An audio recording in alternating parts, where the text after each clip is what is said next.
Welcome once again to the Cine-Files, where each week we enter the world of a great film and explore its ideas, its history, the filmmakers, and the influence it has on us today. My name is Steve Morris. I'm a filmmaker and directing teacher in Los Angeles, California. Hello, everybody. Welcome back. My name is John Roca. I'm a actor, voiceover artist, and host of shows all around town, LA.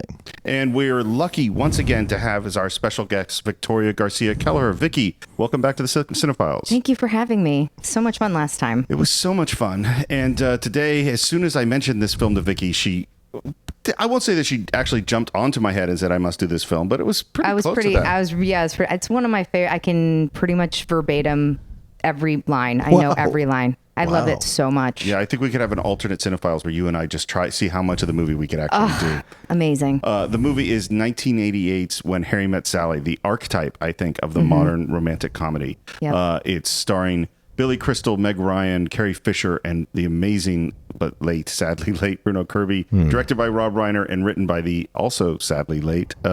Late is a weird. Yeah, you're using late. Everybody's dying. Yeah. Passed away? Dead. No, dead. Oh, my Lord. Croaked. Dead. Moved on? These Transitioned. Shuffled off the mortal coil? Transition to wherever it is we go after this. The name, I still haven't said her name, Nora Ephron. Nora Ephron, Right. Yeah, amazing screenwriter. Yes. So Vicky, you say you love this film. Love How it did you so come much. to it? Did you see it in the theater when it came out? I think I saw it 7 times in the theater. Wow. Yeah, but let's just to give you a level, I also saw Beaches 9 times in the theater. That's fair. And Titanic 5 times in the theater. Do you know how many hours that is in a theater That for is a Titanic? lot of, that's at least a week. Jesus. Yeah. That's at least a week. Yes, I love this movie beyond what's acceptable, really. So of those 3, which have you gone back to see the most? Well, no, When Harry Met Sally is definitely my number. That's the one I showed my niece because I'm like, here's a movie you should see. And then I would say Beaches and then Titanic. That makes sense. They're remaking Beaches. Oh, they really? Yeah, but Really? Idina With who? Menzel. Queen Latifah and Idina okay. Menzel, and for Lifetime. So, you know. Yep. Okay. Yeah. Yeah. Weird, right? I don't know how to feel I don't know about if that. Adina makes it any better. Well, I love her voice. I know. I'll She's watch her do got a anything. Gorgeous voice. So John, When Harry Met Sally. Yes. How did you first come to this film? I'm sure it was on a date back in high school, or maybe first year of college. What year? 88? 88. So yeah, maybe back in high school, first year of college. I'm sure I took someone to see it because I knew immediately from the trailers, I must see this film because I was a massive Billy Crystal fan from like Soap on. Sure. Yeah, I thought you were going to say you must bring a woman because that's going to get me laid. Well, anything That that is works, a I movie suppose, when that you're at will that get me age. kissed. When you're at that age, you're Yeah, right. discovering it all. I think that makes a lot of sense. But I absolutely fell in love with it. I don't remember what happened on the date at all, but I know that I love the film, and I've gone back to it. I've owned it in every version it Me comes too. in DVD, VHS, and Blu-ray because Me too. It's I've had everyone. Yeah, it's just such a tight film, and I remember just loving it so much and falling in love with Meg Ryan. Like you fall in love with Yeah. Meg Ryan in that film. She is so Totally. the perfect woman that you would like to find yourself with for the rest of your life. She is particular, she is finicky, whatever, but she's got a sweet heart, and that's what you want when you come home to someone. And Wildcat in bed, I'm sure. I'm sure. Just from the diner scene alone, you know that Right? you're taken care of Yeah. there. I also... at least the show is going to be great. Whether or not she's really enjoying Yeah, it, she's- we don't That's get true. to know. She's doing good. I also fell in love with Harry Connick Jr. and that whole yes, music genre absolutely. that was like completely new. I'm sure everybody older was like, he's doing Frank Sinatra. Yeah. But to me, I was like, what kind of singing is this? Right. It's very clear our love is here to stay, not for a year, forever and a day. I loved it so And much. He's 20 years old. 20 years old. when he made that. Yep. Yeah. For me, I mean, we'll talk about a lot of like Sure, this is my movie, but so I was always the friend guy. So I always was in love with women who were my friends. I was living with a woman at the time who I was not so secretly in love with. She and I had been friends since high school. And 1988 is the year I met Karen, Wow. who I stayed friends with for 3 years, desperately in love with her, and she is now my wife. Yeah. So They're this- still just friends, though. Right. a lot of thoughts just went through my head, and none of them were appropriate. But so this is our movie. There's Yeah. no question Oh, that that's When Harry great. Met Sally is Karen in my movie, and of course when watching it again, we watched it again for this podcast. it's so great when you watch a movie that you haven't seen in a while and you're like, this is still a perfect great. film. It hasn't aged a day. It is a fantastic It's movie. because, and I feel like Nora Ephron really did that. Because I think What Women Want and that's a good film. like, not so much it's complicated, but the like, she creates an era almost, you know what I mean? Like it's like a kind of a tone that is so ageless and so relatable. And I mean, the music, the visuals of her pulling the car up in New York and, so beautiful. My niece liked it too. And she's 15 and she gets bored real quick. And she really, although she said it wasn't enough romance for her. Oh, well, that's how we did it back then. We weren't so overt. So that's an interesting thing of like, what is the nature of romance? Right. Because to me, like I said, I think this is the model for the romantic comedy. Yeah. Like if It Happened One Night is the model for the romantic comedy in the 30s, sure, this is the model for the modern romantic comedy. And both It Happened One Night and this largely is not a story about people getting together. There's conflict and there's arguments. They don't like each other at first. There's a long process. The actual romance happens in a very small amount of time, depending on what you define as romance. Yeah. Right. Well, the thing I want to add to what Vicky said too is Nora Ephron writes in a way that is, if you were remotely vulnerable as a man, you're accessible to how a woman thinks. Right. And I think a lot of people try to write for women, both male and female, and don't quite nail it. Because they try to make women too manly or they try to make men too female. Yeah. And you lose it in the translation. And I think what's important in this film, you see how Sally thinks. She has not in any way betrayed. She doesn't become a damsel in distress. Like when she has that moment where she breaks down. When Joe gets married. Yeah, when Joe gets married. It's logical because... that is an emotional thing you feel, how you can move on to the next guy and next woman rather so quickly and marry that woman. Yeah. It's no matter how you're built, it's such a rejection of you. I mean, I had that experience with my ex who got divorced. She found out a year later that he had gotten remarried and she flipped out for a week. Like she just couldn't handle it. And that's what happens. Yeah. And this was so but logical. She also managed to find a man, like the conversations they had, to me, that was groundbreaking. Like him saying, well, yeah, you sleep with her. It wasn't a great date. Well, I slept at her house. Yeah, we slept together. And the woman's just like, what do you mean you slept together? Well, let's go back a little and talk about sort of the genesis of this movie, because this is really the heart of it, which is that this movie comes out in a lot of ways from conversations between Nora Ephron and Rob Reiner. Right. Who I love. And I will argue, because normally when we do these podcasts, we usually pick kind of one person, the director, and we talk about their history and how they got to where they got to. Right. And now I think we have 3 and really more major characters coming to this. One is Nora Ephron, whose whole career is fascinating. I mean, she, as a writer, as an article writer, and then she's married to Carl Bernstein, which is like, and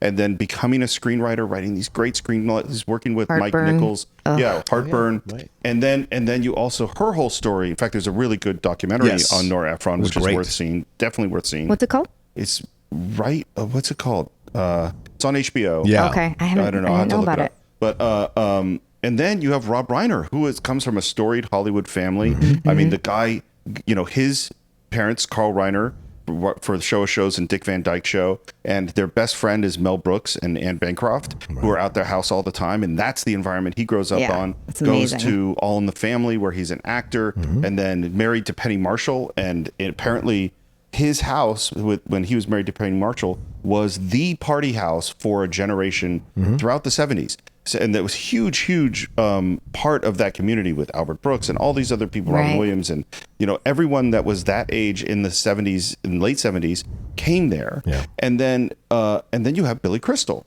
And Billy Crystal is this, as you said, Soap, because I love Soap. I remember watching Soap. Billy Crystal is supposed to be in the original cast of Saturday Night Live. He doesn't make it in the cast, because he gets dropped at the night of the show, I think. Yeah. He has this huge career that's very complicated before we get to When Harry Met Sally.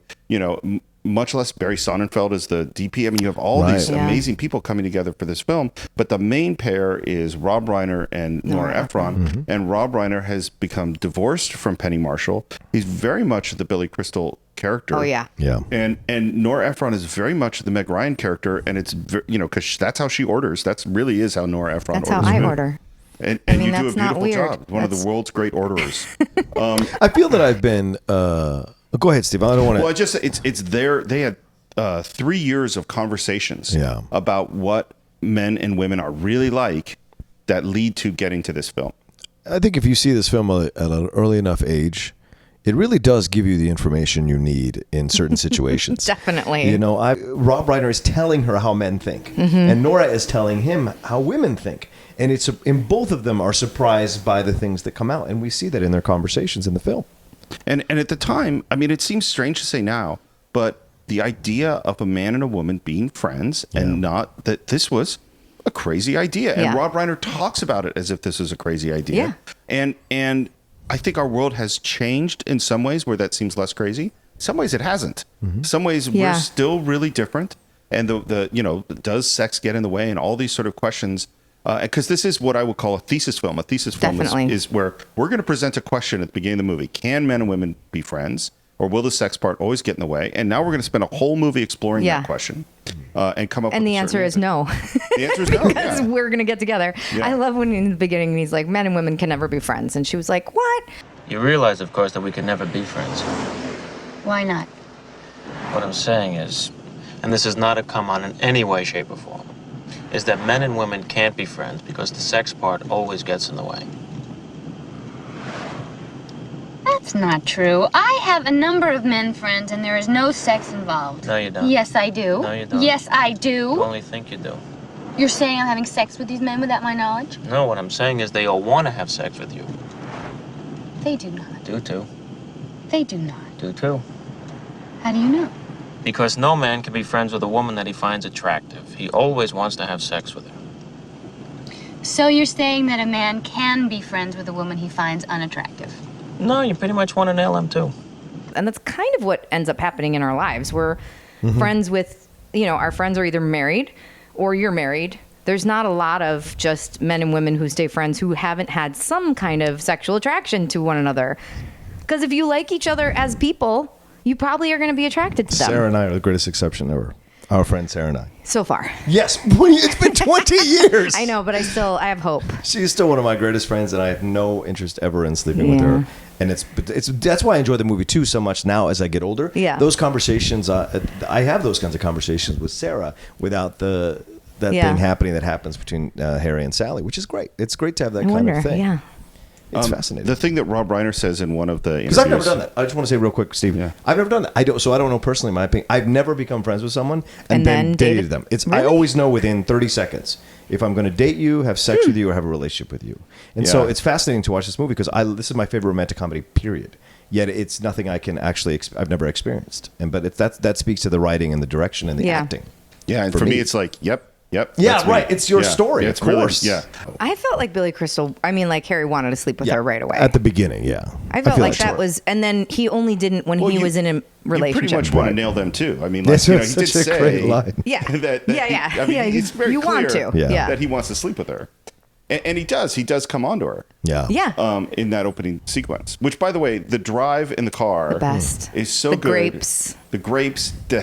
Sally's hair. Oh, her hair's great. That 80s hair. And one of the things that's interesting about Harry and Sally, I think, which is something that, again, is always sort of, this is the things that Hollywood gets wrong. They're very strange people. They are really odd. Oh, yeah. I mean, Harry is dark and sarcastic and nihilistic and cruel. Reads the last page of the book so he won't. Yeah. And depressed. Yeah. And very shallow about the women he sleeps with. And Sally is peculiar and quirky and fun. And I had to. So Meg Ryan, this is the beginning for her. Yeah. She was a soap opera actress before this, and her performance, I think, is among one of the great comedic performances I can think of. I agree. I mean, she had done Top Gun. Yes. Goose, you big stud! That's me, honey. Take me to bed or lose me forever. Show me the way home. There are like certain people where I go, who's that person? Yeah. Like she was in it for 3 minutes. She was really not in it much. Take me to bed or lose me forever. Right. And I remember going, who's Goose that person? Yeah. She's really interesting. The other one was weirdly Ellen Pompeo in that little movie. Moonlight? Yes. Yes. And I remember thinking Moonlight Mile. Moonlight Mile. I remember thinking, who is that Me woman? too. Immediately. Yeah. And then there aren't a lot of those. Same thing with Zellweger and Jerry Maguire. All of a sudden, you're like, who is that? Who is Well, I that? remember, like Brad Pitt and Thelma and Louise. Well, yeah. yeah. But everybody thought that, and not because they were like, "There's a fantastic actor." They were like, but hugely "Hello." charismatic. Oh my God, Yes. so charismatic. Yes. Yeah. Dude. But you're right, and I had seen Meg in a small little film called Promised Land with Kiefer Sutherland right. Mm-hmm. and Jason Gedrick and Tracy Pollan. And it's a small little 80s film. Hardly anybody's ever seen it. It's not even on Blu-ray. I remember it. But she was great in it, and she showed a darkness in her character that I was like, wow, this is an actress. So when she showed up in When Harry Met Sally, this is a woman, and that's what speaks to I enjoy about the movie is you see them go through the stages. And I don't want to jump the gun in how you're coordinating this, Steve, but like This is very uncoordinated. So sometimes I have actually a plan, but right. this is going to go. He's where it's like, gonna Vicky's go. going to be there. Vicky's on the show. Let's forget it. This is like trying to segue for the first time. I am extremely uncoordinated, but like to me, it was that's what I love about the film is the progression of them, and it's believable. And as a 45-year-old man watching this, it's even more rich for me because I can absolutely identify with every stage that they go through. Whereas when I saw it at 18, I'm just watching people as they get older and whatever. I can't really relate to it. Now you bring your own life experience to it, and the conversations and the embarrassment. The fight they have after the wagon wheel coffee table is so brilliant. Oh my she God. says to him, you don't have to express every feeling the second you have it. True. I've had people say that to me, and you're like, I remember that moment. And yet he is right. I Yes. mean, that wagon. Oh, yeah. Wheel, I mean, like, Yeah. because the wagon wheel fights, much of marriage are wagon wheel Yes, fights. that's true. Like, that is what you're going to argue about. Hashtag wagon wheel fights. Yeah, that's totally true. I still can't get over. Well, first of all, let's keep Meg Ryan. In a way, it made her, and in a way, it broke her because I agree. I thought Because after that, it peaks. it's a pinnacle comedic thing. But then later, she did that Courage. The one where she's the military. Yeah, Courage Under Fire. Courage Under Fire, Yeah, right? with Matt Damon and Denzel. And she was, amazing. And I feel like her, when she played the alcoholic with Andy When a Garcia. Man Loves a Woman, yeah. She was, again, absolutely so good and given very little opportunity to keep doing that. Like She's great, but they she's just always wanted her going to to- be Sally. or Sleeps in Seattle. She's going to be Nora Ephron. Yeah. Whoever Nora Ephron made her, it's where we stopped her. I feel like she laid the groundwork for Sandra Bullock. She laid the groundwork Yeah. for Sandra Bullock, and Bullock wins the Oscar when really Meg should have had it. Should have had that one Oh role. my that gosh, put she her really over the should top. have. I want to go back to Rob Reiner a bit because I want to get back to like sort of the origins of the film. To me, Rob Reiner's first 8 films are among the greatest first 8 films. I put it up against anybody. Spinal Tap. Because it goes Spinal Tap, The Sure Thing, which I love. Oh yeah, the John Cusack film. Yeah, Stand By Me. Princess Bride. When Harry Met Sally. Wow. Misery. American President, and A Few Good Men. Wow. Yeah. That's his, and I think there's one other movie in there that's like North is in there or something that's not as good. Yes, that's but all that's That's an spectacular. unbelievable. Yeah. And they're all really different. Yeah. He invents the mockumentary essentially with Spinal Tap, and then he does this also a romantic comedy very much in the It Happened One Night with Sure Thing. Yeah. Then a coming of age film. Then The Princess Bride, which is like what? Which we will be doing on the Cine-Files at some Absolutely. point. Then When Harry Met Sally. Then Misery, which is a really great, scary Stephen King movie. Watch it. It still scars me. I didn't watch it because I read the book, and I know what happens, and I was like, I will not watch anybody be hobbled. I draw a line. The ankling is.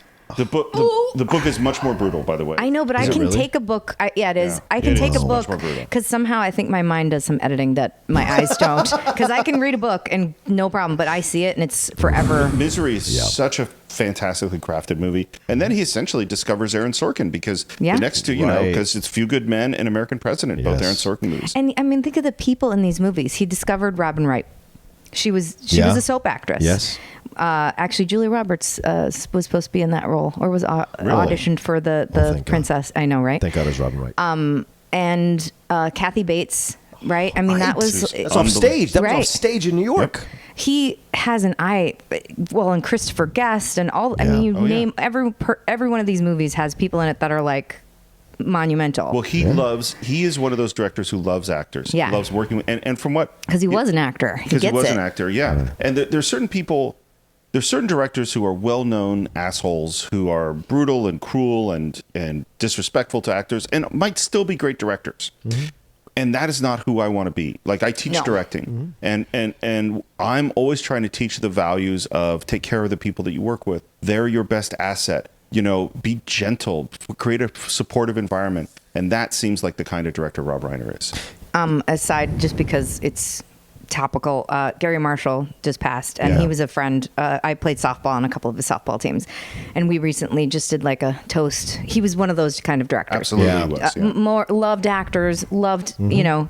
And he said the quote somebody told me was, "It's nice to be important, but it's important to be nice." Yeah. And that was that's the kind of director that I envision Rob Reiner is just like and it's same Rob era. Reiner's brother-in-law. Brother-in-law. You know, Yeah. like they were hanging out together. So it's not, and it's funny. One of the other directors that's very much, from my understanding, like that is Ron Howard. Yeah. Who also, you know, was studied under Gary Marshall. Yeah, they all you know? came from Happy Days. Yeah. Happy Days, Laverne and Shirley, you name it. Yeah.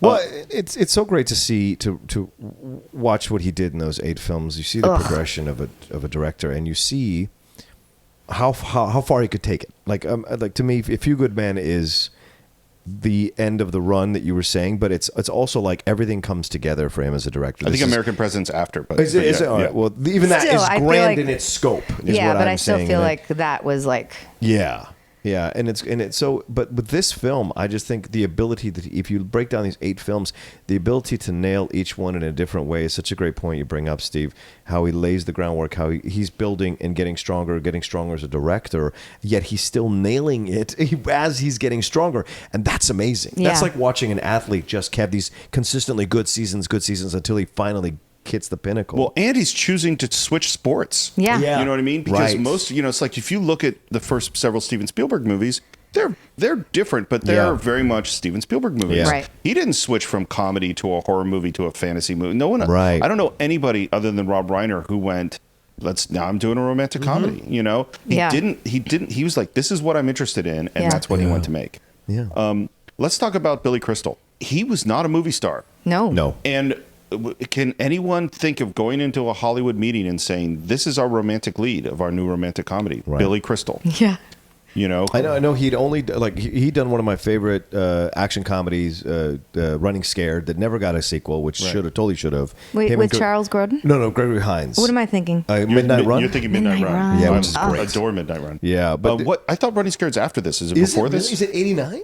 I don't know. I thought it was 87, but maybe I'm wrong. But either way, I mean, you're right, Steve. It's He right was around the not- same time. He was not a known name No. other than being on Saturday Well, Night Live. he killed it on Saturday Night Live. Yeah. I mean, you know, because he didn't get on Saturday Night Live when he was originally supposed to. 86. Went and did so. 86. Oh, so it it is was before. before, Yeah. So he does that right after Saturday Night Live. Right. I think, and then and he has a bit part in Princess Bride. Yes. And then where He's in hilarious. Spinal Tap as well. Yeah, he shows up in Spinal Tap. Right. Mime is money. And they're he and Rob are buddies because he came in to play Rob Reiner's best friend or Meathead's best friend on All in the Family. Right. And they became, and in fact, Rob Reiner and Billy Crystal would call each other from bed like, Oh my God. Oh, like that. like Harry and Sally Really? do. That's Rob Reiner and Billy Crystal.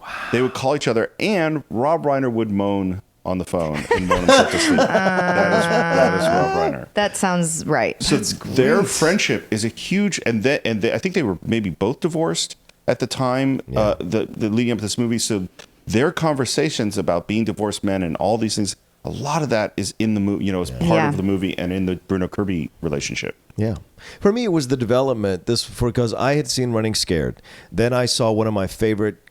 See, the thing is, I have such a love for him because I will see him in anything. I even saw Mr. Saturday Night, which was the end of the honeymoon for me. Yeah, that's and that was the end of it. That was when he shot. Yeah. That was Icarus into the sun, man.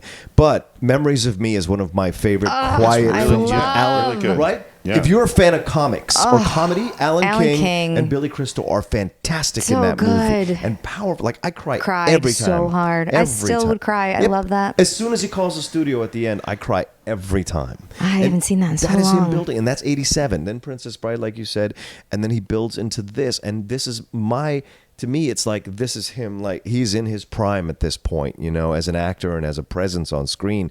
And I had been watching him in these smaller films, like becoming this big cheerleader. So when he got to When Harry Met Sally, I just sat in and enjoyed his work, and he's so.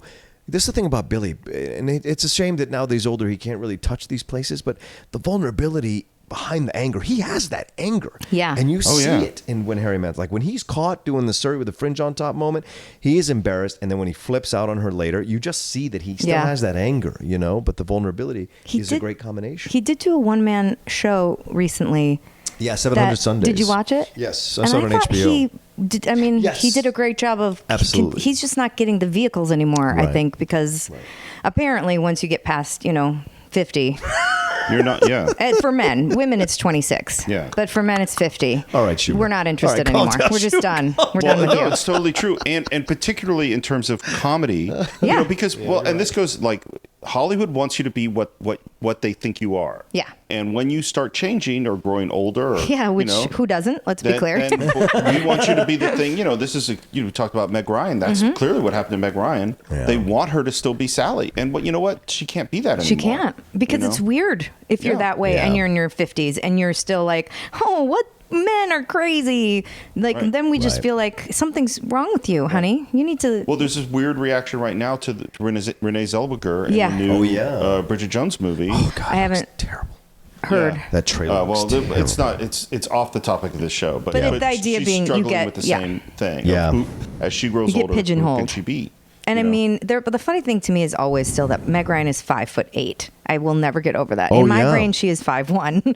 Like I just do not think of her as a tall person. She's cute. She seems like she'd be tiny. Yeah. She has lethal levels of cuteness in Harry Sally. Oh my goodness! It's the little tiny things she does, little ways that the particular way she moves things around, things she does with her face, her hair, are just all so endlessly fascinating. And when she's weird. crying, and she's sobbing.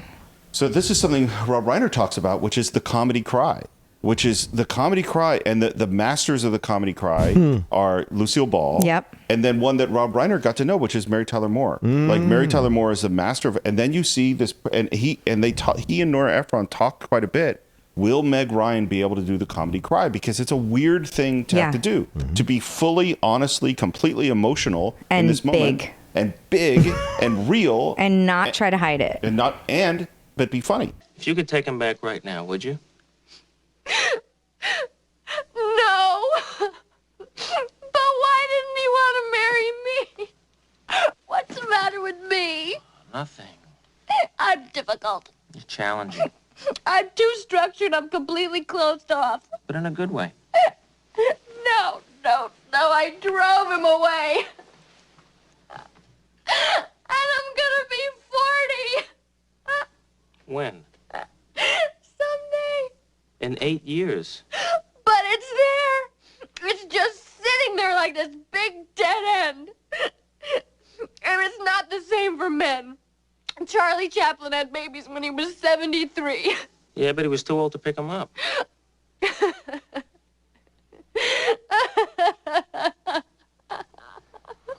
Yeah. And that cry is One of the funniest hilarious. things ever.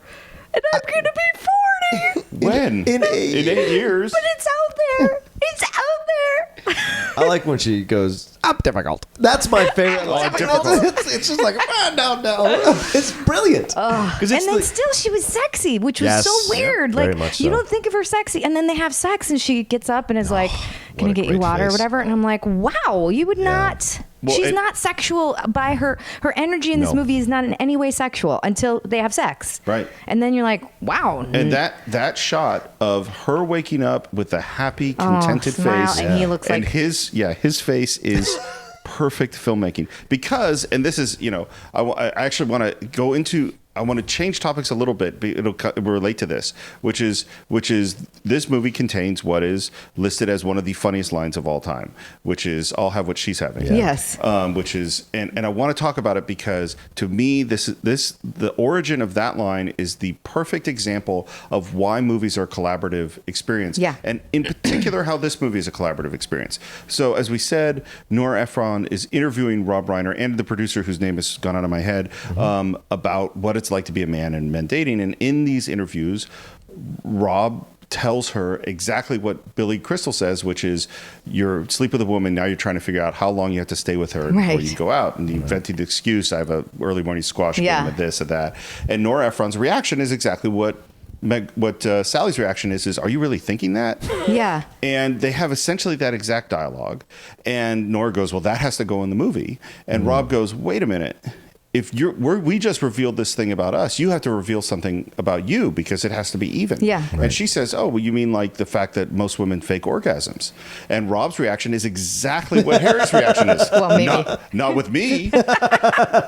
And she goes, and then Nora says Sally's line, which is, well, every woman says that they do this, so the odds are. And then what Rob does is he gets up there at the Castle Rock offices, and he gets up and goes to what at the time you would call the secretarial pool, goes to all the women there and says, come into my office, in his big booming Rob Reiner voice, drags all these women to his office and interrogates them about their orgasms and whether or not they fake them. Fireable offense nowadays. Yeah, of course it is. Big time fire. Maybe not still in Hollywood, but certainly everywhere else. And they all say that they have faked orgasms. Yeah. And then and he goes, okay, this has to go into the movie. And so they write this scene. But the scene doesn't have anyone faking an orgasm in the scene, and it's not set in a restaurant. So then they get to rehearsal, and Meg Ryan says, well, if I'm saying this, why don't I just fake an orgasm? So that was her idea? That's her idea. Wow. So you see, this is why it's all of them together. Then Rob says, well, if you're going to fake an orgasm, then we have to have it in a public place, like a restaurant. Yeah. And then Billy Crystal says, well, if you have it in a restaurant and she fakes an orgasm, someone has to say, I'll have what she's having. That's Billy Crystal comes up with that Funny. line. And then Rob says, I know the perfect person to do that. My mother. Which is my mom. And what I love about that story is that is a collaboration. Yeah. Is that we don't get, it's because everyone just thinks about that line. Isn't that line funny? And it's like, no, that line is built on a structure of collaboration that cannot exist without all of these brilliant people working together to get the joke. Absolutely. Yeah. Well, and I think I read that Meg Ryan was nervous about the comedy element of it, especially because Billy Crystal was so improv oriented, and she was did not want to do improv. Like that was kind of part of it. And that's why when we said the waiter, there's a in my poppycock. There's too much pepper in my poppycock. That was an improvised line, and she didn't know they were going to be improvising. And he does it, and if you watch, she looks off camera to see if Rob Reiner, and you remember, she kind of goes like, and looks over. She's looking at Rob Reiner to be like, are we going to keep rolling? Rob gives her the circular finger, keep going gesture, and she goes, okay. And then she just goes, pepper in my poppycock, and she tries to do it and does it terribly. I have decided that for the rest of the day, we are going to talk like this. Like this? No, please, to repeat after me. Pepper. Pepper. Pepper. Pepper. Pepper. Pepper. Pepper. Waiter, there is too much pepper on my paprikash. Waiter, There is too much pepper on my paprikash. on my paprikash. But I would be proud to partake of your pecan pie. Oh, no. But I would be proud But I would be proud to partake of your pecan pie. of your pecan pie. Pecan pie. Pecan pie. Pecan pie. Pecan pie.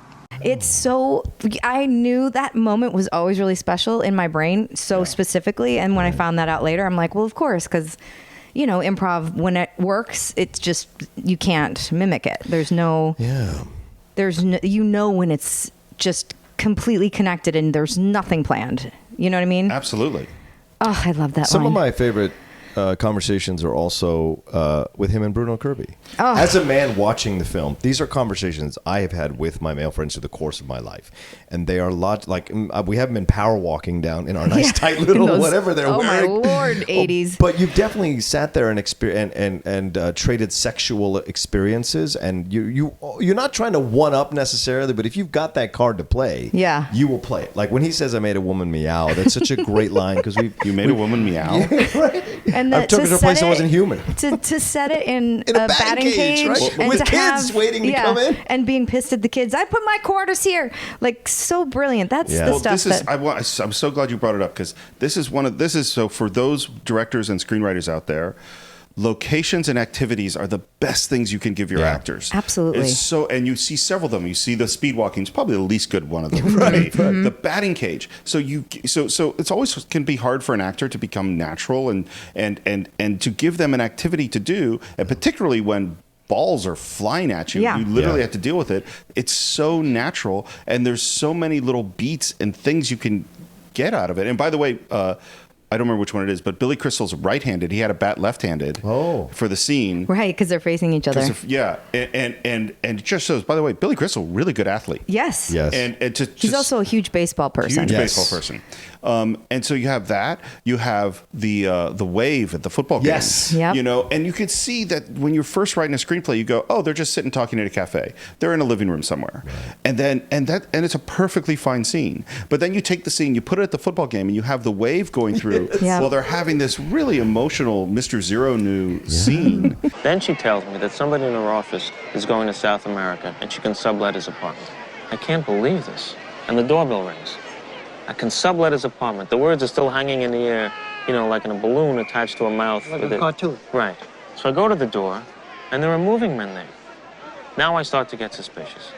I say, Helen, when did you call these movers? And she doesn't say anything. So I asked the movers, when did this woman book you for this gig? And they're just standing there. 3 huge guys, one of them wearing a T-shirt that says, don't fuck with Mr. Zero. So I said, Helen, when did you make this arrangement? She says, a week ago. I said, you've known for a week and you didn't tell me? And she says, I didn't want to ruin your birthday. I mean, that whole scene is so well written, and it's actually really sad and just great. And the fact that we're at the football game doesn't take away the sadness, but it makes it funny. Yeah. And well, when I teach acting, and a lot of times we give somebody an activity as a way to access their left brain, their right brain rather. So if you we'll play catch with a ball as they're doing their scene. Because the part of your brain that has to be paying attention to catching the ball and doing that is your left brain, which wants to take over. It's the least creative side of you. Right. So the more you activate that, the more your right brain gets open access to actually be present, to be listening, to be available.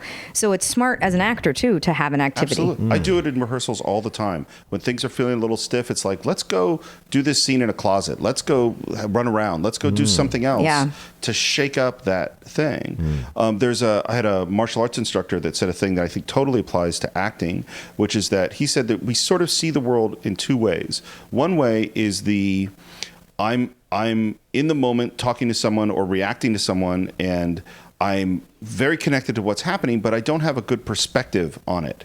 And the other one is the sort of top-down perspective where I can see everything that's going on, but I'm disconnected. Right. And that what he says is that when things are really going, he was describing in martial arts that you're sparring or something like that, is that when things are going well, you have both. Yeah. And you're seeing out of both of those perspectives simultaneously, you know, and it totally applies to acting, which is that I'm in the moment, I'm completely connected and real and reacting to things, and I know where the props are, I know how the scene is going, I know what's happening next, I understand how the audience is reacting, and I'm in control, and neither of those are interfering with them. But frequently what happens is you're only up in that up top one, thinking about things, and you're not in the moment. And adding this activity, suddenly it shakes you out of that, because you can't be thinking about that other stuff, because a baseball is coming at you. Right. So you have to deal with the baseball. But even as simple as like rolling out the rug in his apartment. Yeah. You know what I mean? They're It's just always like have an activity. they're just because we're usually doing something in life, you know, we're usually doing something.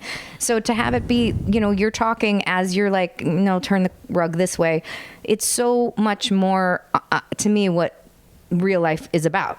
What, like how we are, where we have our conversations. We're not usually sitting at a coffee table having all of our deep conversations, you know? Absolutely. Yeah. And like another example, sometimes you can get an extra layer of emotion in it.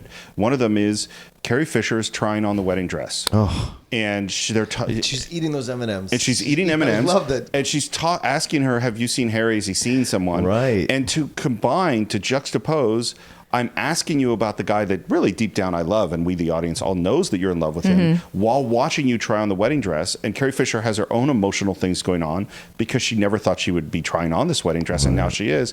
And all of these layers about marriage and relationship and all this stuff is happening. And so the scene, and you could have done that scene in a cafe. Yeah. But instead, it's now filled with all this other stuff because of where you put it. Yeah. You're right. I know you're right. Well, so let's not switch. The women talk about Carrie conversation. Fisher. Let's talk about Carrie Fisher. This is what occurred to me watching it this time. I was like, this is 6 years after Jedi. Yeah. It's Yeah. not that long. No. And she, she's Princess Leia. Yeah. And now she does this role where this is Carrie Fisher. She's such a genius. Oh my God. Have you she's ever read any of her books? Yeah, I read Postcards from the Edge. Okay. Yeah. And Delusions of Grandma. I haven't read that So one. good. Her books are great. I watched the one woman show Yeah. she did on HBO. That was fantastic. Oh, she's so She's biting satire. the drinking, right? Yeah, It's- something to do about drinking. She's so funny. Yeah. The Nora Ephron one, by the way, is Everything is Copy. Oh, everything's copied. Yeah, That's right. That's a right. good name. But Wishful drinking. Wishful drinking. That's Yes, it. wishful drinking.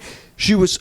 I was in love with her watching that because God, she was so good. right because she's so good and she's so willing to talk about these things. Yeah. Right. Kathy Griffin has built a whole career doing that, but what Carrie does is deep dive, and when you deep dive with Carrie, it's awesome. If you let her take you by the nose, Oh, you will yeah. have a blast. You enjoy the ride so much. And I wonder, this must have been when she was with her gay husband. Right. Yes, when probably. she was having a baby with the Probably. gay husband, and Well, again, and we go to the collaboration. Now, Nora Ephron is a great wit and Yeah. a brilliant writer, but part of me just can't. I don't know this, but it's got to be some Carrie Fisher in there too. Yeah, I would think so, right? Because she's so funny, and she's so funny. The scene.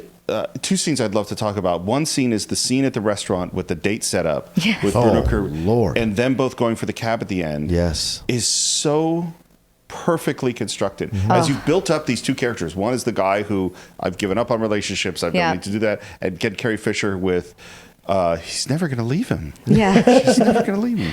Or of never gonna course leave he's her. not. You're of right, course you're he's right. not. You're I know right. you're You're right. right. I know you're right. I went through his pockets, okay? Marie, why do you go through his pockets? You know what I found? No, what? They just bought a dining room table.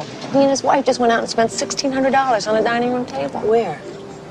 The point isn't where, Alice. The point is he's never gonna leave her. So what else is new? You've known this for 2 years. You're right. You're right. I know you're right. But this is what I want to touch on. What you bring this up, I've been trying to say this for the last 10 minutes. What's so great about the activity stuff? What's so great about the collaboration? But what's so great about this happening here at this point? What you're bringing up here, this situation. It evokes New York. New York has the pace, the speed, the fast. You're always Right. doing something. You cannot sit around in New York because the energy will lift you true. out of your chair and shove you out the door. New York's energy is no energy like I've ever experienced in my entire life. I mean, there are moments where I stand, when I go to visit New York now, where I stand and I have to hold the wall of whatever building I'm at because I feel the speed of the city, and I'm so not used to that in LA or in Virginia or in Florida. So when I get to New York, and so what the film does for me, the scenery is obviously amazing, Yeah, beautiful. all the places they shoot, but the speed of the film, things that are happening, it makes you feel like these are people in constant motion. Yeah. And that's how New York is, in constant motion. Yeah, it's true. It's funny that the two films that the three of us have talked about, this and Ghostbusters, both have this Big New York. tremendous love of Yes, New York. yes. And really capture an element. Now, the element of New York that When Harry Met Sally captures is very different from what Ghostbusters Very captures. different. Right. But their love of New York is really clear. And one of the things Rob Reiner talks about is he talks a lot about, in making this movie, is going to lunch. Yeah. Is that rather than having lunch on the set, they always shot right near a really good restaurant. So he and Nora Ephron and the cast would go across the street to some great little Italian neighborhood place and have lunch.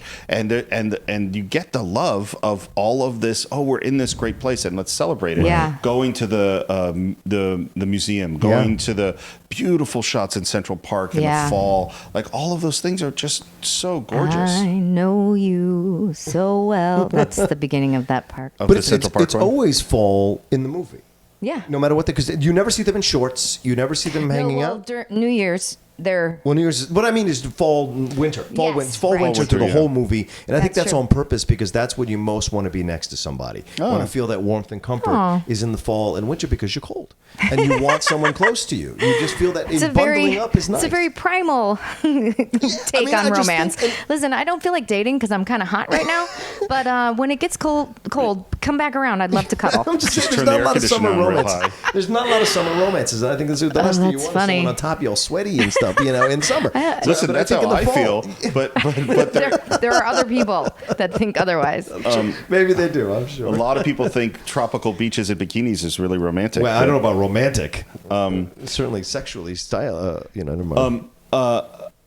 Sorry, the tropical beaches. They Just got you on a thing. my brain. Well, you were just let me digress a little bit because you talked about it before, and it was one of my favorite moments was when he says what guys are thinking about after they've had sex. that's true. And then they show Billy Crystal right after he's had sex with Meg Ryan, and just I keep using. I'm not doing Harry and Sally. I'm using the actors, but you know what I mean. And then when she kind of wakes up and he's like, "Well, I can't because I have plans right now, but I sure would love to see you later." And it's like you're like, "Who are you?" He like delivers it in such a perfectly. We haven't been together as friends for years and years, Right. But I'd love to take you to lunch later if you are available. And it's like, Well, and what's so weird about it, at least for me, is I go, he knows that he already told her about this thing. which is probably why he's like that. Exactly. So he is trying to he's feeling this thing, I have to get the fuck out. Yeah. But he's trying to say it in a way, and it's a complete failure. It's terrible. And and that's one of the great things about all the subtext is she's already heard this thing, and she Yes. knows what's happening. Yep. And so it's so painful to watch because the problem with having been friends for a long time is they don't have these secrets that Yeah. they need to Yeah. hide behind. Yeah. Yeah. They know the other one's bullshit. Yep. Yeah. Well, I love the way he walks in there and like he notices that her videos cassettes have been alphabetized. I love that. That's On those index little cards. things of an index card. That's the little thing about those little things about Sally. But you're right. When they're having that uncomfortable lunch or dinner Yeah. later, Oh, and it's he's terrible. like, It was a mistake. It was a And she's mistake. like- I'm so glad you thank said God. that. Yeah. Yeah. And yet, And they're she's clearly not. No, right. And their inner dialogue before they get to that lunch or dinner or Yeah. whatever is great too, because it lays the groundwork for that moment to happen.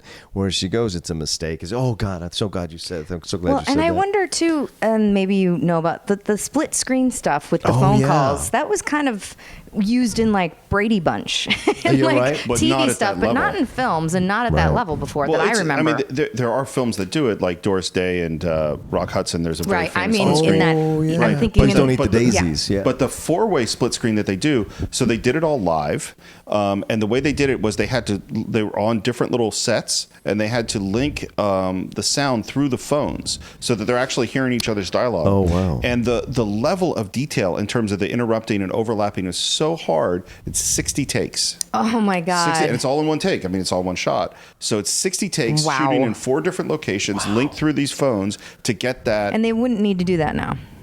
I you know think what I mean? No, I think you still have to do it. You do? You don't because- think there could be some CGI action that just puts all the things next to each other? So because I've done this, because I did in the assistants, we did a 7-way split screen Yeah. of a phone call. Right. And I didn't know what I was getting into. And because what we did, as opposed to what they do in Harry and Sally, was we shot each part separately over a month. And we thought about the lensing and we thought about the distance and focal length, so everything's framed the same way. But we didn't think about the rhythm of the dialogue. And, actually my wife Karen, who we've already talked about, was the script supervisor. So she's doing the other side of the dialogue with Yeah. each of the actors going around. And of course, she might be somewhat consistent, but she didn't know how Jane Seymour was going to do one side Sure. or how Joe Mantegna is doing the other side.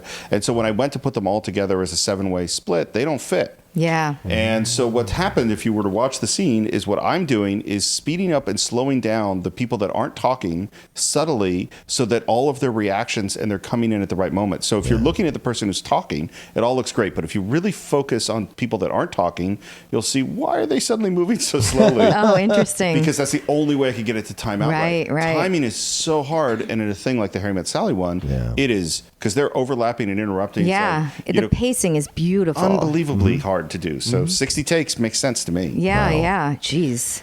Can we bring up the couples that they interview?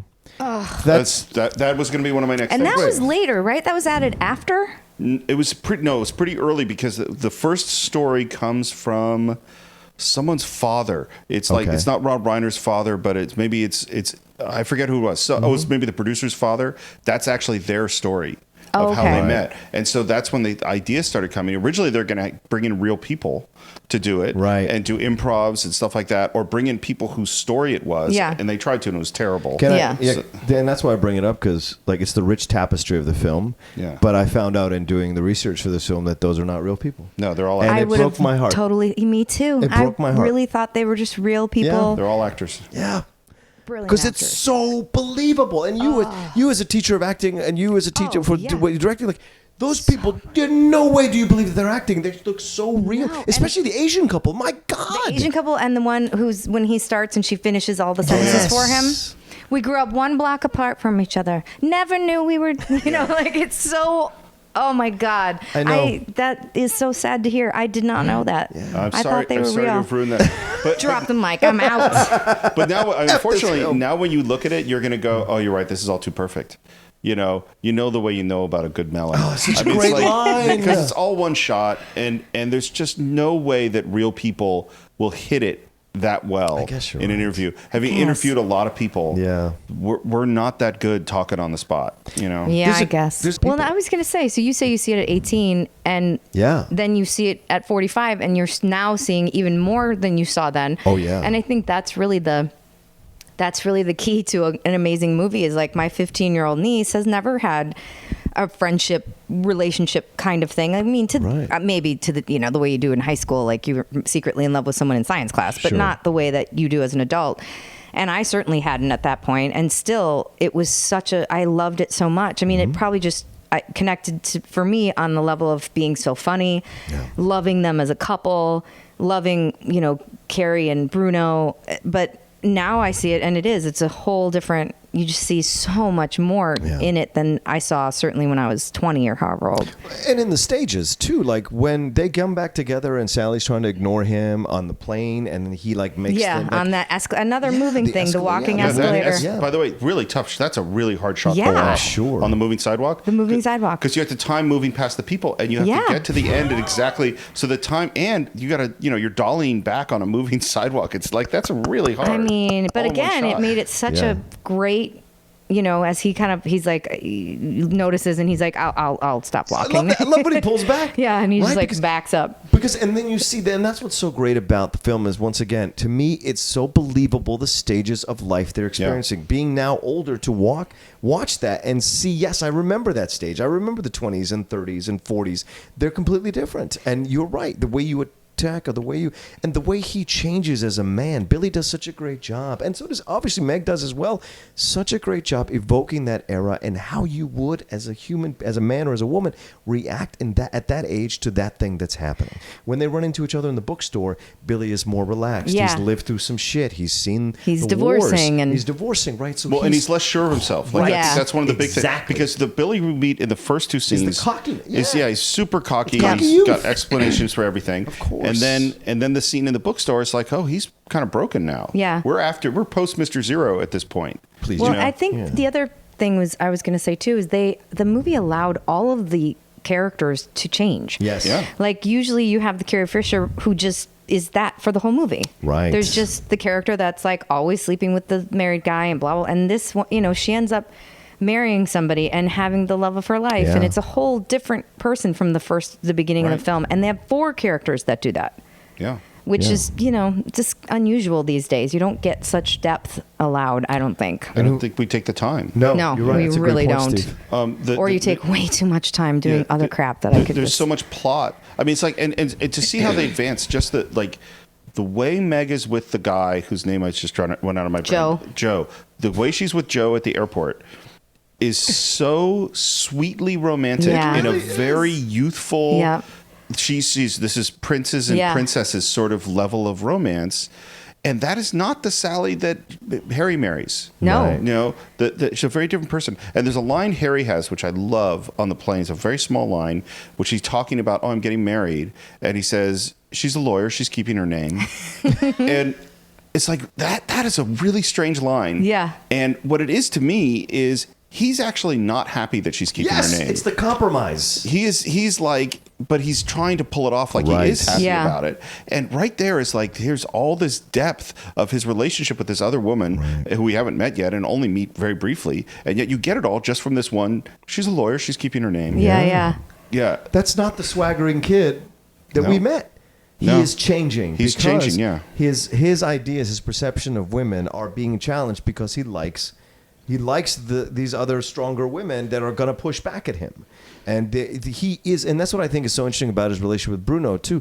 Bruno is where he can feel still kind of like a man, and you see him in these other situations where he's constantly getting his knees cut out from under him, which humanizes him. And I think it's important because you introduce him as such a cocky, arrogant guy who wants to cheat on his girlfriend with her friend Amanda. Amanda.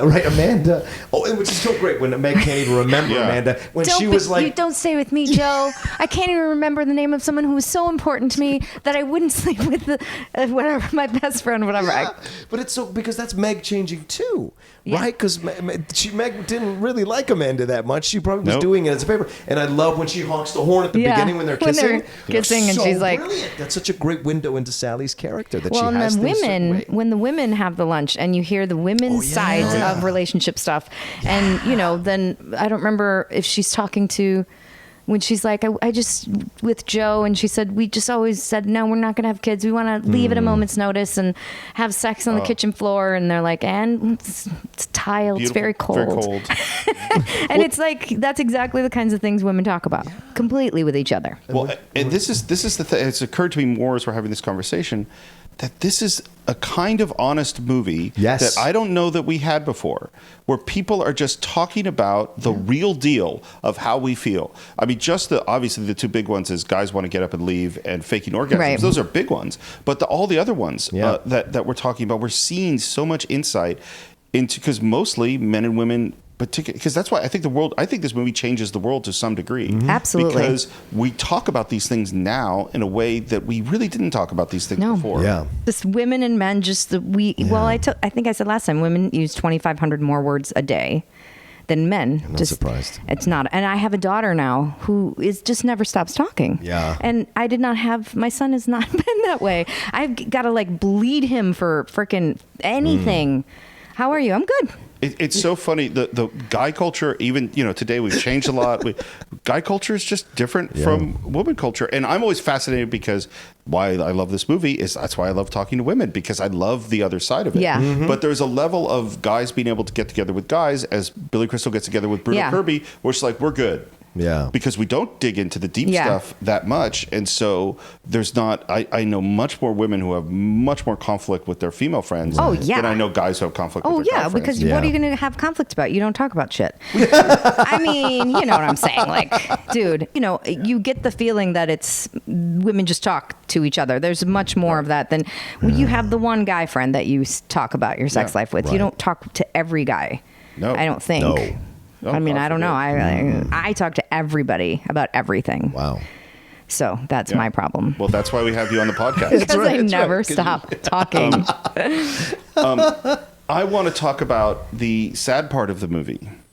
Because it gets really sad. Yeah. Because you have this great friendship, and then they sleep together. Oh, yeah. And then it's so bad. And she has to go get the Christmas tree by herself. And he's calling her. Calling. He has to pay for what he did. Yeah. And she has to be strong to not give in because she has to teach him how to love her. I don't want to be your consolation prize. Right. She has to teach him how to love her. That's how I see it. So I want to back up. I'm not saying you're wrong. I'm a crime and punishment guy, though. What is he paying for? What did he do? He's paying for sleeping with her and being insensitive about it. Yeah. And he was. When he brought up, who's the dog in the... I'm the dog. I'm the dog. That's such a great back and forth between them. And that lets you into it. I'm not saying it has to mean that, but why does it have to mean everything? Because it does, Harry. Because it does. And that's true. That's how and he should have known the moment he decided to sleep with her, this is the kind of woman I have 20 years of friendship with this woman. Because he says, you're the kind of woman who I have to cuddle. I have to stay. I have to stay. And that's the thing. And he knew what he was doing. And he knows that she knows that he's lying about the squash game or whatever. Yes. And of course he has to fucking pay. He has to understand that, like... I think you are correct that he has to pay, but I think there's something else going on, which is her trying to reconcile herself with her own feelings.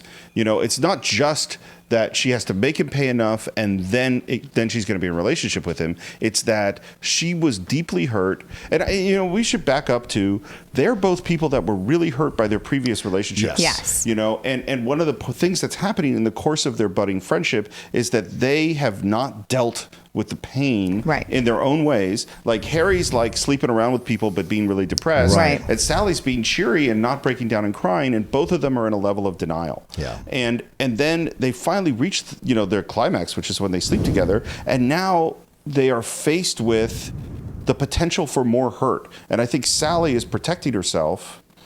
She's feeling these things. She does obviously love him, and then is going, no, we can't, this can't happen. I don't think she's going, no, this can't happen. I think that she was really happy. They had sex. She thought this is the next level. Yeah. Oh, yeah. And then he does what he does, Yeah. and then she has to close down because if he had not done that thing, if he hadn't said, I'd really love for us to have dinner together later if you're available, I think she would have been like, now we're in a relationship, now we're dating, and it's all good. And instead he does his thing, and that's when she's like, oh, no, that's not who I will be. I won't be that person in his life. We're not just going to go back now to the buddy system. But I don't think she's just punishing him when it's not. I don't mean punishing him. I mean saying, no, I will not be in that kind of relationship.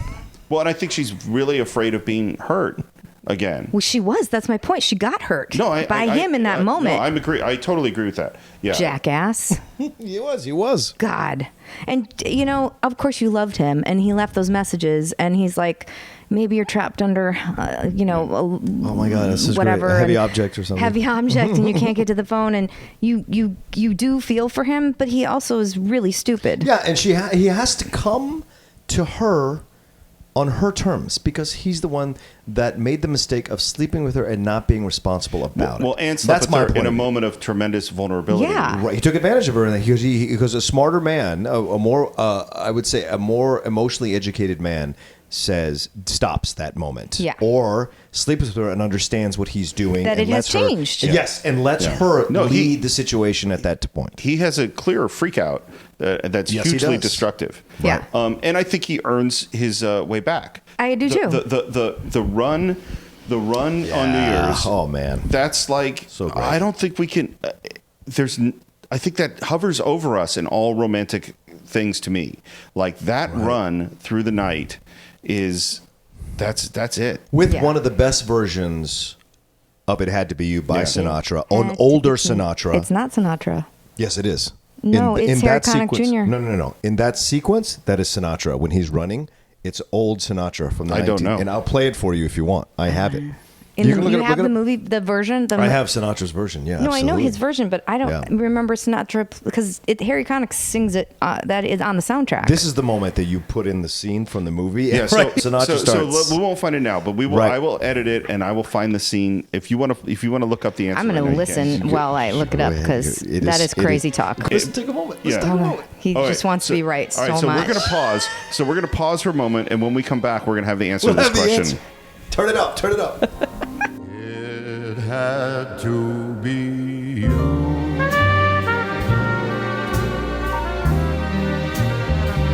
It had to be you.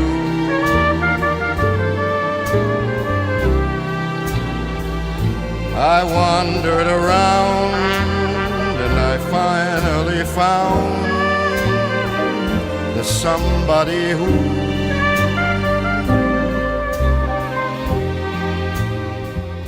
make me be true. You still. All right, we are back in, and we have the answer. I was, and this doesn't happen often, wrong. My mom introduced me to Sinatra when I was 14 years old. And Literally? It's been Like you met the man? No. Oh, okay. He had Who come knows? through. I think he had come through in a concert, and my mom had said to me how much she loved Sinatra, and then I watched a PBS concert of him. And from that point forward, I became the hugest Sinatra fan on the planet. Wow. And so when it plays in the movie, it's always one of my favorite moments to find. Just like Love at the that end moment. of Ocean's 13, when they play that Sinatra song at the end of Ocean's 13, it's just perfect. When you hit the right older Sinatra, it's a fucking Ruth Chris steak. It's just fantastic. That's a good steak. It is a good steak. It's covered with butter. That's right. And you enjoy that steak. Oh, I would. Can we not? I can't believe we haven't talked about the game. Baby Fishmouth? The party scene. I mean, because again, that was still another use that. thing. I still oh, use yeah, that. especially when we have game nights. Another brilliant way to watch them watch each other's dates. Yeah.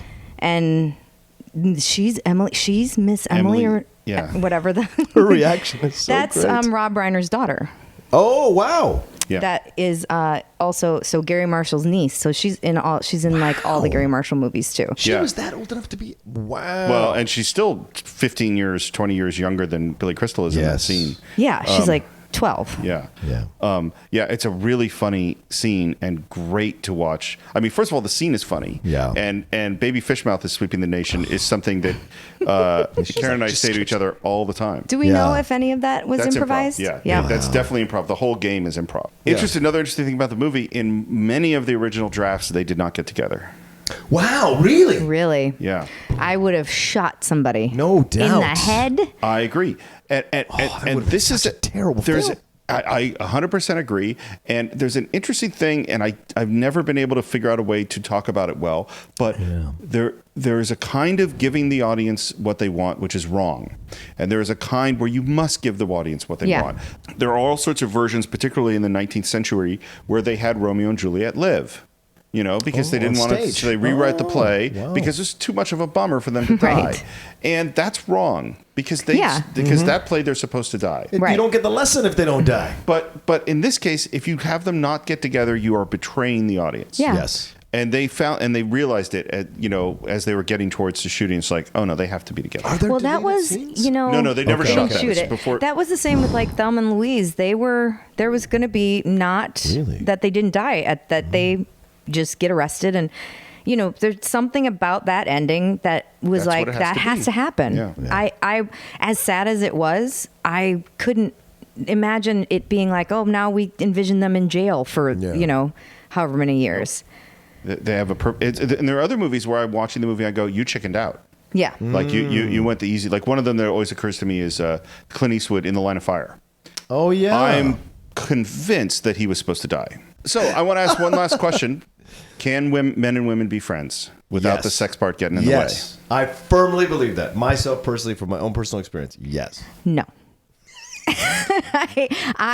If I hadn't been married for as long as I've been married, if I had been single for as much time, I would have had so many I would have slept with so many people. She would have laid waste to this group of friends. Because it's true. Because the reality is, for women, and maybe this is why, for women, sex is usually about loving somebody who they are as like they're funny or their talent or whatever. Sure. And so when you become friends with somebody, you love them. There's some part of them that you love. And, it's the saying, women become attracted to the men they love. Men fall in love with the women they're attracted to. I say yes because, for me, the deepest friendships I have are with women I don't find attractive and would never want to sleep with. And because I think I'm 51% female, 49% male. I really do feel that way because I'm more sensitive, more vulnerable than most guys I meet. It's the most difficult thing I had to go through with my entire life.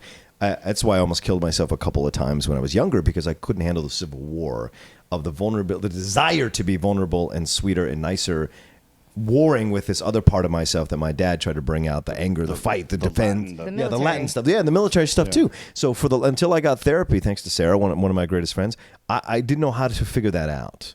And so for me, but I've always had this. I've always been better friends with women I don't find attractive. The deepest friendships I have with women are the women I do not find attractive, because I can let all that go. Yeah. And just relax and just be myself. Sarah's one of the most beautiful women. Absolutely. That's what's so crazy to me. Listen, and this is what's it. And aesthetically, they're beautiful women. Absolutely. Objectively, they're absolutely attractive, beautiful women. It's not a person. It's obviously just whatever, the way I'm built. And so for me, that's why the film is so interesting to me, because I've never experienced that. Yet it's still such a fantastic. You and Sarah will experience it. It's so funny. What was your description that women fall in love? Women become attracted to the men that they love. Yeah. Men fall in love with the women they're attracted to. Yeah, I'm totally a woman based on that description. Yeah. That's very much my experience. And my answer to this question is that yes, men and women can be friends, but the sex thing is there. Absolutely. That it's there to some degree. It's gonna be there. You're gonna have that thought. It's gonna go through your head. You're gonna have and because I've had lots of women friends over my life, and navigating that, it's like, yeah, there's some attraction there, and you know, I mean, I've been married for a long time too, so you don't act on it, but it's not that it's like, yeah, that's there. It is a thing that doesn't, like his description in the car of, so he can be friends with someone he doesn't find attractive. No, you pretty much want to nail them too. Yeah, exactly. That's how I feel. Yeah. You pretty much want to nail them too. But I think that's also a 20-year-old, and maybe Sure. he's different. And that is true. There's a different, when you, because being not a 20-year-old person anymore, there is a whole different level of what even shows up when you meet people now. You know, when you meet a new person and if they're funny or whatever, it's just a different. We're kind of made differently. You've kind of been and you've been through some stuff. And as a guy, your testosterone is going down and down and down after 40. And it's amazing how your brain all of a sudden shows up. It's like, when the testosterone goes down. Right? And you've had sex. It's like you've had a lot of sex by this point, and you know that it's great, but it's not. Going to change the world. I think when you're in your 20s, you think something different. Sex is like, whoa. Right. But in the case of Harry Met Sally, one sex does change the world. Yeah. I mean, that's it. That everything is different from that point forward. Right. Yep. Because it's been building to it. Vicky, final thoughts. Final thoughts. I wish this movie would be released again in the theaters. I wish this was one of those movies you could go to in a movie theater again, because the visuals and it's just such a classic. I would love to see it in a big theater again. Great. John, your final thoughts. I would say it is one of my absolute favorite films ever. And I always smile when it comes on. I always watch it. And it absolutely has to be considered a classic at this point. Yes, it's an 80s film, but I think it's a classic film. And in the same ways of what It Happened One Night is, or Bringing Up Baby, it's a classic romantic comedy film. And it is, in my opinion, the greatest of them all, bar none. And I don't think any film will ever come close to touching it. And if they ever try to remake it, I'll set fire to the studio. They'll never capture the magic of this film. And I think that's what it is, Steve, for me. It's magic. Yeah. And it's a combination of all these actors and directors and producers and writers and collaborators at the pinnacle of their talents coming together to create this very perfect, very honest, very vulnerable, and very one-of-a-kind romantic movie, as you said earlier, Steve. It is not something where you see in romantic comedies, the exploration and the decades-long progression of a relationship to a romantic ending. Yeah, I for me, this goes into what I think is a very small category of this might be a perfect movie. Yes. There are a lot of movies that I adore, but there's moments and you're like, oh, that didn't quite hit, and that's a little slow, and but I love the movie. There's not a false moment that I can think of in this movie. It never drops the ball. Every line is great. Every moment is hitting on all cylinders. Yep. It is so funny right. and so intelligent and so touching and so lovingly made. And it is one where I could watch it and then just start it again. And watch it again. Absolutely. Because it's a joy. But we would love to hear what you think. So please visit it on our Facebook page. It's the Cine-Files, the Cine-Files. You can reach me on Twitter at SR Morris. John, where can they reach you? You can always find me at The Rocha Says, TheRochasasys. You can see all the shows I host or co-host. Yeah, Vicky. Well, you can find me in my kitchen. But besides that, I'm not cooking, mind you. You can go to my website, www.victoriagarciakelleher.com. Oh, and where do you teach acting? I teach at Leslie Kahn and Company, which is a Hollywood acting studio that will change your life. So if you want to become a great actor, then you'll start with Leslie Kahn. It's a good place to start. And Vicky's classes. And as always, please leave us a review on iTunes. They really help us out. Tell your friends, and we will see you next time on the Cine-Files with another great film.